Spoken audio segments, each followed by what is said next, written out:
Enforcement के बारे में, जिसे इन्फोर्समेंट स्किल या फिर पुनर्बलन कौशल भी कहा जाता है।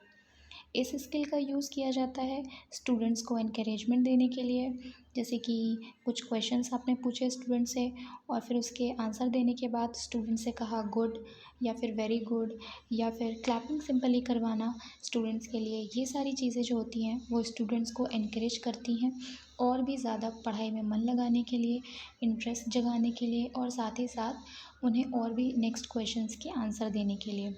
इन सभी चीज़ों को एक स्किल में गिना जाता है जिसे कहते हैं रीइंफोर्समेंट स्किल। इस स्किल का यूज़ किया जाता है पॉजिटिव वर्बल रीइंफोर्समेंट के लिए, पॉजिटिव नॉन वर्बल रीइंफोर्समेंट के लिए, साथ ही साथ नेगेटिव रीइंफोर्समेंट के लिए। मोस्टली सारे टीचर्स जो होते हैं वो पॉजिटिव वर्बल स्किल का यूज़ करते हैं, पॉजिटिव नॉन वर्बल रीइंफोर्समेंट का यूज़ करते हैं और हमेशा मोस्टली हमें नेगेटिव रीइंफोर्समेंट का यूज़ मोस्टली अवॉइड करना चाहिए, क्योंकि नेगेटिव जो रीइंफोर्समेंट होता है वो इनकरेजमेंट नहीं देता है स्टूडेंट्स को आगे के क्वेश्चंस करने के लिए। रीइंफोर्समेंट के बारे में, जिसमें सबसे पहले हमें अपनी ब्लैक बोर्ड एंट्रीज़ करनी होती हैं और इसी के साथ हमारा जो सब्जेक्ट है वो साइंस है और हमारा जो टॉपिक है वो इलेक्ट्रिसिटी है।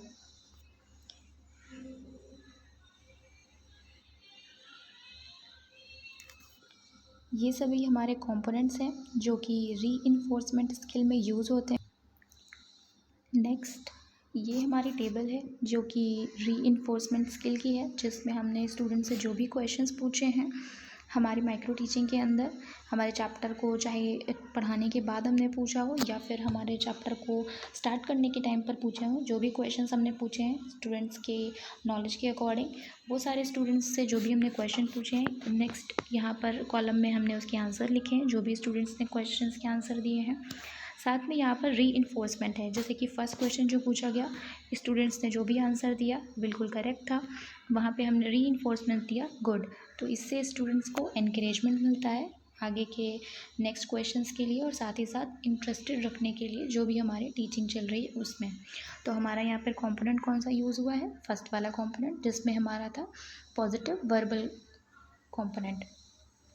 नेक्स्ट हमने जो भी क्वेश्चन पूछा, नेक्स्ट सेकंड वाला क्वेश्चन, उसमें स्टूडेंट्स ने आंसर दिया। फिर हमने यहाँ पर जो रीइंफोर्समेंट यूज़ किया वो था यस, एंड फिर उसके बाद हमने nodding the head in the positive manner, मतलब कि हाँ करा स्टूडेंट्स को। इसमें यस जो था वो हमारा पॉजिटिव जो था वर्बल के साथ साथ हमारा जो नोडिंग था उसका मतलब कि जो सिर हमने हिलाया वो नॉन वर्बल था। इसी प्रकार अगर हम क्लैपिंग करवाते हैं उनके गुड बोलने के बाद या फिर एक्सीलेंट बोलने के बाद उन्हें, तो भी ये non verbal positive non verbal reinforcement में आता है। वहाँ पर भी हमारा कंपोनेंट 1 और 2 कंपोनेंट होएगा। नेक्स्ट हमारा जो फिफ्थ क्वेश्चन है उसमें हमने स्टूडेंट से क्वेश्चन पूछा और क्वेश्चन पूछने के बाद उन्होंने आंसर दिया। फिर हमने जो इसमें रीइंफोर्समेंट दिया वो नो था और नेगेटिव मैनर में अपने सिर को घुमाया, जिससे कि उन्हें ऐसा लगा कि ये चीज़ आंसर जो है वो गलत है। तो ये जो हमने किया नेगेटिव मैनर में किया, तो इसका मतलब जो हमारा कंपोनेंट यूज़ हुआ है वो यहाँ पर 3 और 4 यूज़ हुआ है, जो कि था हमारा नेगेटिव रीइंफोर्समेंट का कंपोनेंट था। यानी कि यहाँ हमारा जो कंपोनेंट यूज़ हुआ है वो नेगेटिव रीइंफोर्समेंट वाला यूज़ हुआ है।